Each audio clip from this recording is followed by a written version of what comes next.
And now, tonight's presentation of radio's outstanding theater of thrills, Suspense.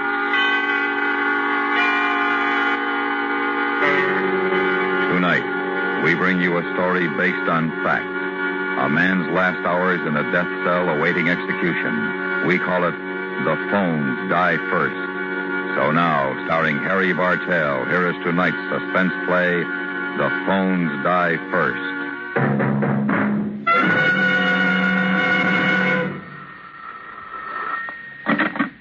Bradley speaking. Oh, yes, Warden. Brunner, a visit? But it's almost 4. Well, Brunner's due downstairs, you understand? All right, if you say so, sir. I'll call the row right away.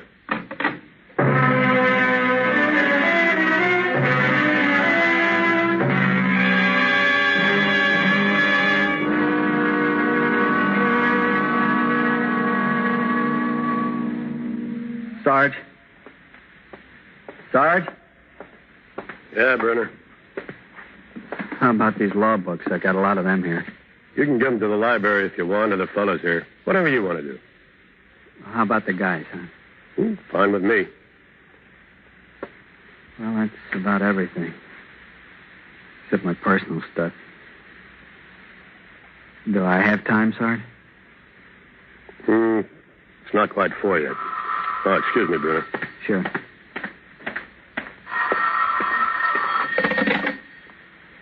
Row. Yes, sir. He's about ready. Oh, Captain, are you coming over to go with Brunner? Or shall we? Oh, fine.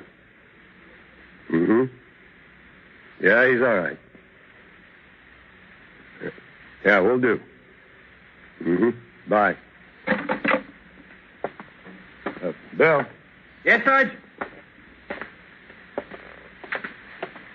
The captain's on his way up for Brunner. You and Doug take the gun rail, just in case, you know.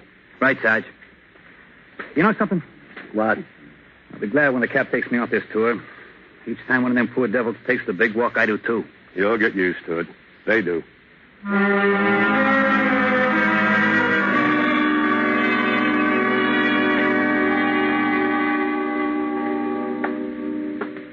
Well, boys. Afternoon, Captain. We got a problem. Oh? Warden called me. Brunner's got a specially approved visit. His sister. You going to take him downstairs first? No, I don't think so. I think we'll take him over to my office to visit with him, and then downstairs from there.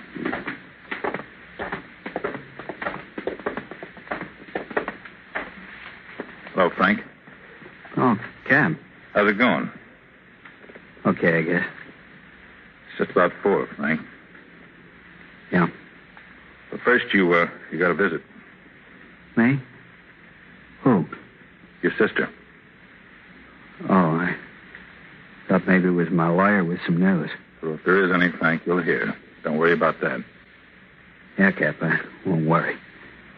Sergeant tells me you want to say goodbye to some of the fellas up here. Well, that's okay with me if you do, but not too long, huh? When am I seeing my sister? As soon as we leave here, in my office. We aren't coming back here, huh? No, Frank. Downstairs? Unlock Brunner, will you? Yes, sir.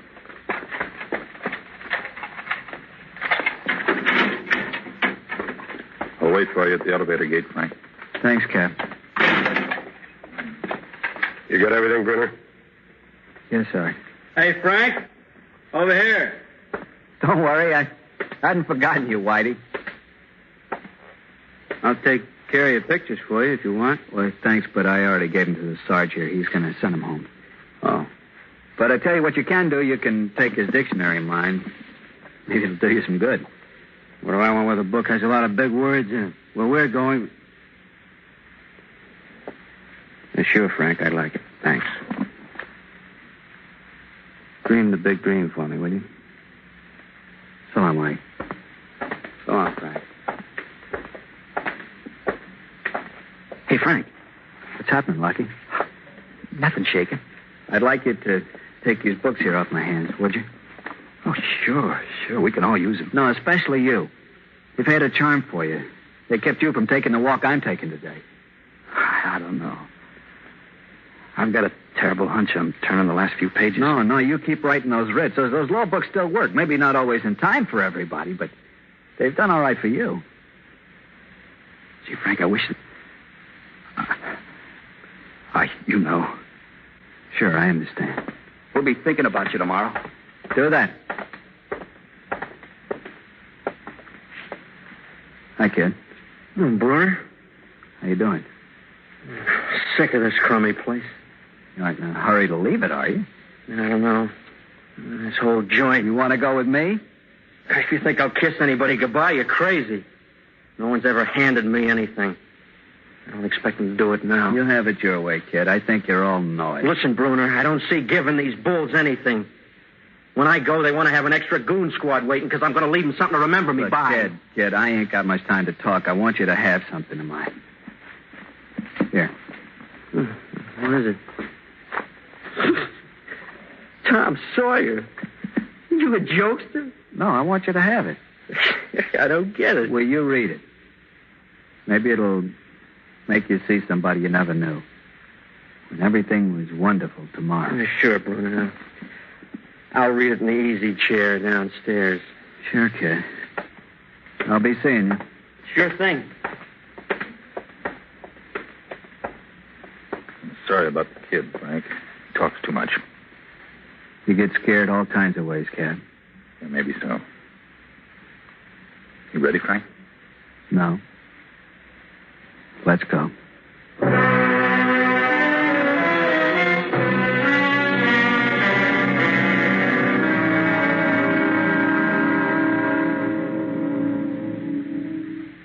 Bruner, I'm going to leave you and your sister alone in my office. It's not routine, but this time we'll forget routine for a moment. I want you to promise me you'll come when I call you. Agreed, Frank? Thanks, Cap. Frank. Hello, sis.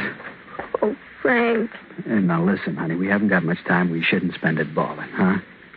You're right. How'd you get up here? The train? How's Mom and Dad? Oh, Frank. I ask you a question, honey. They're fine. You know they send their love. I'm glad you made them stay home. There's no need of... How have you been, darling? Fine. They tell me that this is our last chance to visit. That's right, honey. Oh, Frank. Listen, Ruthie, listen close. There's not much time left. I want you to do something for me, something important. You understand? Yes. I want you to call Alice's family. What? I want you to call Alice's family. But, Frank... Now, please, honey. I killed Alice, but I want them to know, as I've always said, that it wasn't from hate or anything like that. It just hurt. Knowing after all those years that we were together, that she really cared for someone else. I will, Frank, I promise. I couldn't see life without her, and it was even worse to live knowing that she was with someone else and not me. If I couldn't have it, nobody else could. Maybe they'll understand. Frank. Listen, honey, I want you to go now, please. But, darling... No, Ruthie, this is no good for both of us. You go on. Oh, Frank, why? Why? Would you give me a kiss? Frank. Thanks, honey. Now go. Go on.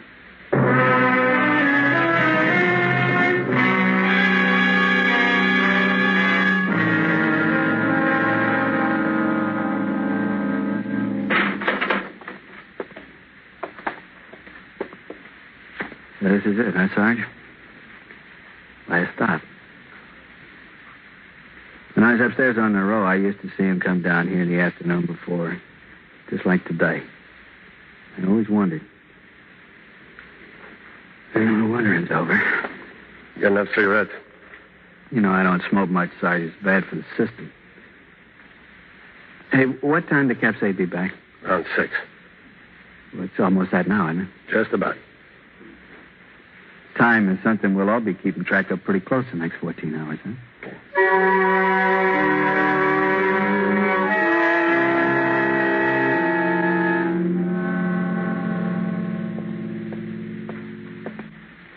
Sorry, Frank. I'm late, I know. Well, that's all right, Cap. I'm I'm in no hurry, believe me. Warden's coming over around 9. You think he'll have any news? Well, I understand he's been in touch with the state capitol. It's routine, of course, you know. I don't have much of a chance, do I, Cap? I really don't know, Frank. Well, I know. Anything I can get you, Frank? Yeah, there is. A phonograph. I think that can be arranged. And some nice records, something classical, something easy on the ear. I'll certainly try. Meanwhile, Chaplin's asked if you want to see him. Of course I do. I'm no fool. Tomorrow morning isn't going to be easy. I never kidded myself on that. I don't want to walk in there alone.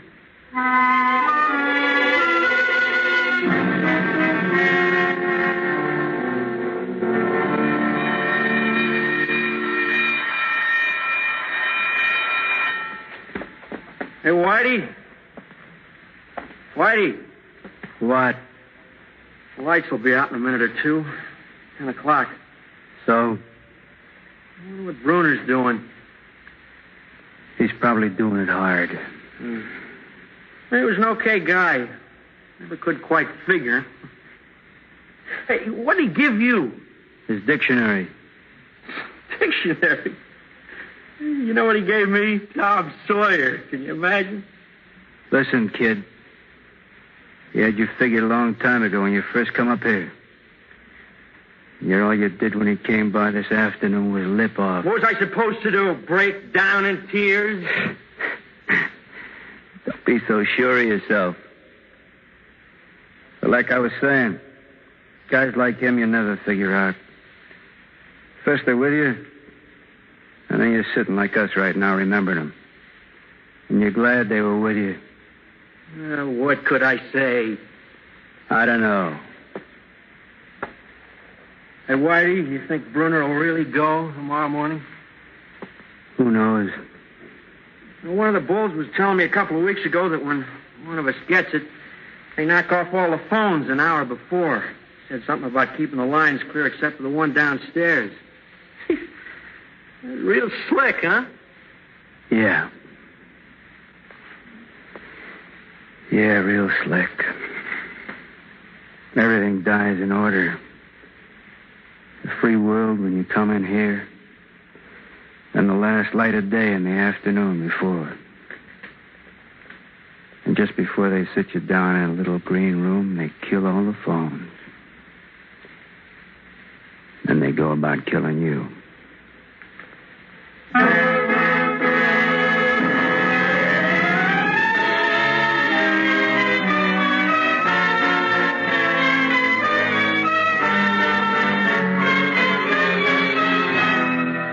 You are listening to The Phones Die First, tonight's presentation in radio's outstanding theater of thrills, Suspense.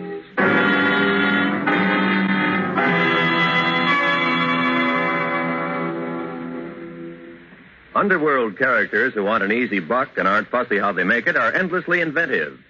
Fortunately, the agents of the FBI are even quicker and shrewder in their counter-efforts to foil their plans and ferret them out of hiding. You can hear another startling drama on the popular CBS radio program, The FBI in Peace and War, over most of these same stations, tomorrow night. And now we bring back to our Hollywood soundstage Harry Bartell, starring in tonight's production, The Phones Die First, a tale well calculated to keep you in suspense.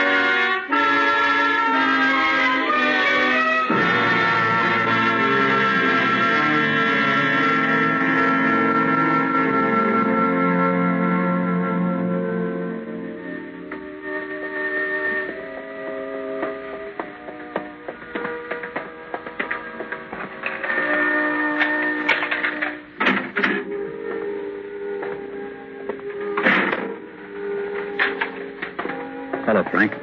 I'm Father Malahan. Hello. Yeah, it's a beautiful piece you're playing. Yeah, Father. I'll turn it off if you want. No, please don't. It's beautiful. I understand you're a Protestant. Yeah? You asked for a priest? You know, there's a Protestant chaplain here. Yeah, I know, Father. He's probably a right guy, but I don't know how to say it. What? I've heard ever since I came to this place practically a year ago that you were quite the good Joe. I'm sorry, Father. I didn't mean it. Please, I'm flattered. You wanted a friend. Yeah. Well, Frank, I suppose when it's all said and done, what is religion? Faith, but a friend. Sort of hold on to. I've been so busy all day, I haven't really eaten anything yet. How about you? I'm not too hungry. Oh, come on. You're not going to let me eat alone, are you? Tell you what we'll do. We'll phone from here and have Smitty send up something. Smitty, you're a brave warrior, Father. Oh, I see. You've heard of Smithy, our prize chef, huh? Well, he can't do any more than... And kill us, Father? I don't think that's called for. Do you, Frank? I'm sorry. Well, what are you going to have, Frank? I'll match you, dish for dish.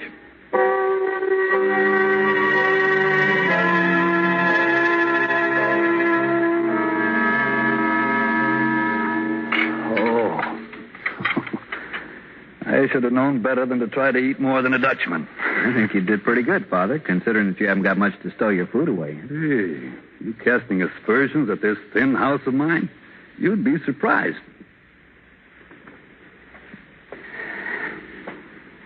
What time is it? Midnight. A little past. Would you mind, Father, staying here tonight? I know it isn't the best hotel, but... Be glad to. The fellas were right. You're an oak. Where's your home, Frank? You mean where I was born or where I live? Both. I was born in Seattle, but I spent most of my life up around Modesto. Oh, yeah. Beautiful farming country. I've been through there often. We aren't so far from it here. No, we're not. In about 10 hours from now, I'll be a long ways away.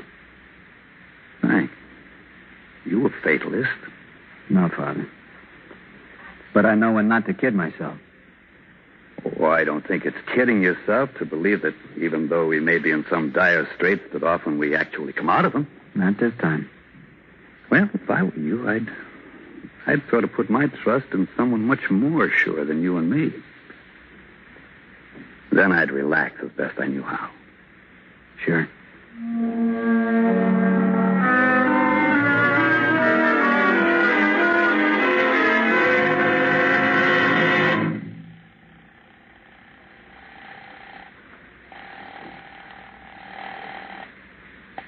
Yes? Mr. Johnson, Oh, Miss Bruner, I was just going to call you. I have an appointment with the governor at 9 this morning. is he in town? Yes, we're in luck. He left the capital last night, and this morning my secretary called me that he's staying with friends here. Have you already talked with him? Yes, but just briefly. He's agreed to talk with me regarding Frank this morning. Miss Bruner, Yes. don't raise your hopes at this late hour. As Frank's lawyer, all I can do is present what we've presented before and had turned down. Hanging on and believing. No, of course not. I promise I'll call you when I hear definite news. You'll call regardless of what it might be. Yes, I promise.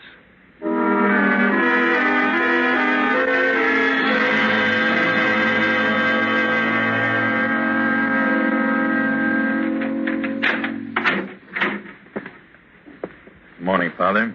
Good morning, Captain. Bruner, how are you? Thanks for the record you sent over and the phonograph. Oh, I was glad to do it. Bruner, the warden won't be over until time. He told me to tell you he'll be in personal touch with the governor this morning. You're in time for breakfast, Captain. I don't mind if I do. You feel like trusting Smitty again, Frank? What have I got to lose? You know, Captain, I'm getting to be a freeloader around here. Last night, again this morning. What'll the budget director say?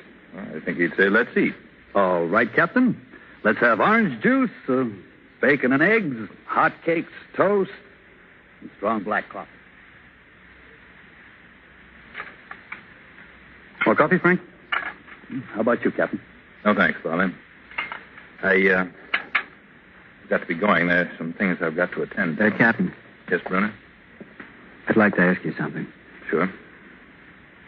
When it comes time this morning, which isn't too long now, I want just you and my father to go with me. Will you promise? I'll see, Brunner.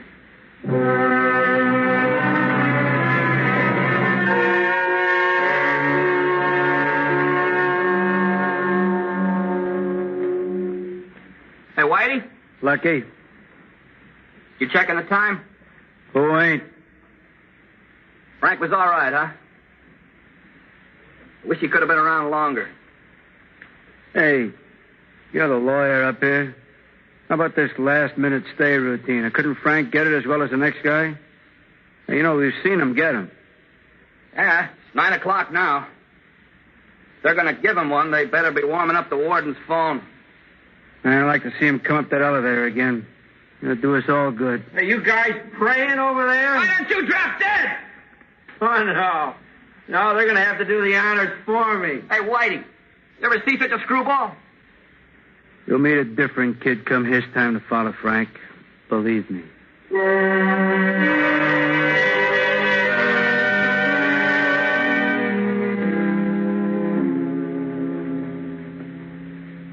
Father, I'm scared. If you weren't, I wouldn't understand you. Will it hurt? Frank, do you trust me? You know I do. Then I want you not to say anything more. All right? But, Father, I like you, Frank. Because you know something? You're like a brother of mine. Is he a priest? No, he's making money, a contractor in St. Paul. I'm glad you became a priest. I am too, Frank, because I met you. You're just being nice. Oh, no, Frank. I'd say this had we met outside. You know, we can't really judge our fellow man always by what he does or doesn't do. What we see is but a little bit of the man. God sees all of him. And what's important, the heart, the intent of his life. I wouldn't worry if I were you, Frank. Whatever comes. Father, I don't know what I would have done without you. You're a good friend.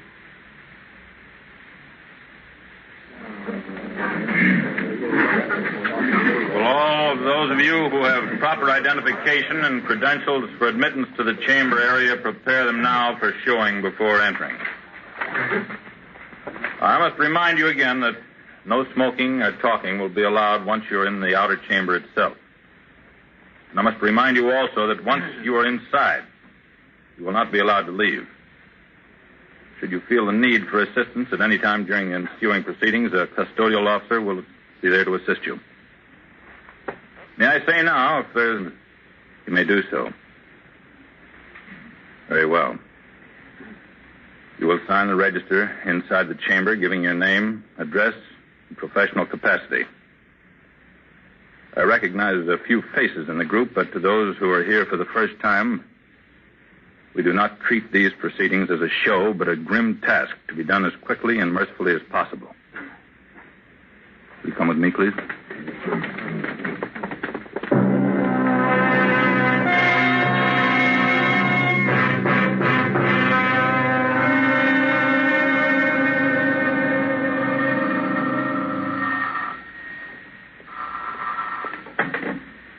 Chamber.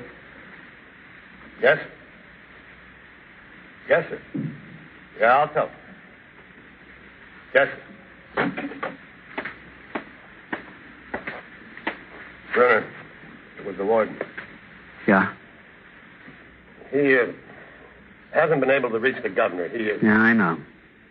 The warden couldn't reach him. He just don't want to be reached. Frank. That's your show, Father. The make-believe's all Frank.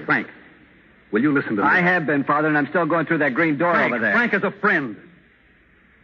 As a friend, would you pray with me? It's a prayer we both know, that I'm sure.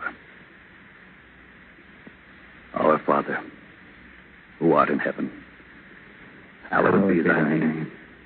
Thy kingdom come.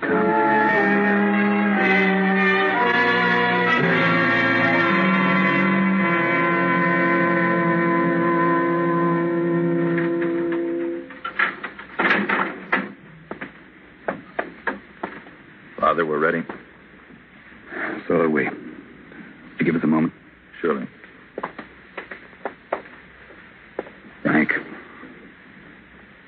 put your hand in mine for just a moment?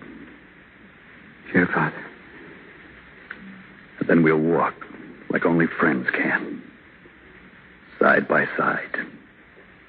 Each giving strength and peace to the other. Father. I'm with you. Father won't have to go. Yes, of course. Come on, Frank. Let's walk together.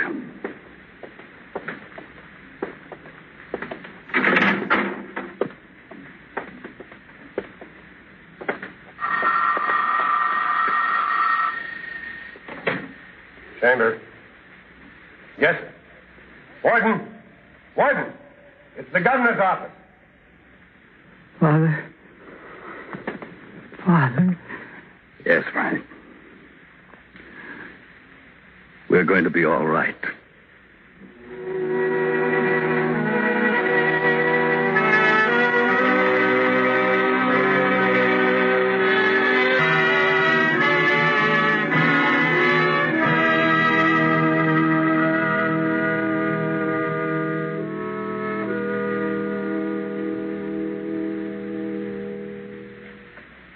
Suspense, in which Harry Bartell starred in tonight's presentation of The Phones Die First.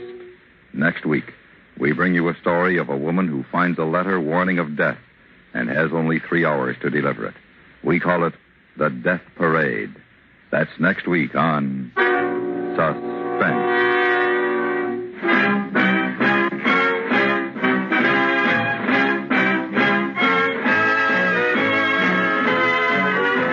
Is produced and directed in Hollywood by Anthony Ellis. Tonight's story was written by Jules Maitland. The music was composed by Rene Garrigank and conducted by Wilbur Hatch. Heard in tonight's cast were Barney Phillips, William Justine, Tom McKee, Jack Crucian, Herbert Ellis, Richard Crenna, and Eleanor Tannen. Nothing gives old man trouble as much personal trouble as a smile, and nobody seems more dedicated to making life tough for old man trouble than Arthur Godfrey. Tomorrow and every Monday through Friday, listen over most of these same stations for Arthur Godfrey Time. It's one sure way to tune in on happiness. Stay tuned for 5 minutes of CBS News, to be followed on most of these same stations by My Son Jeep.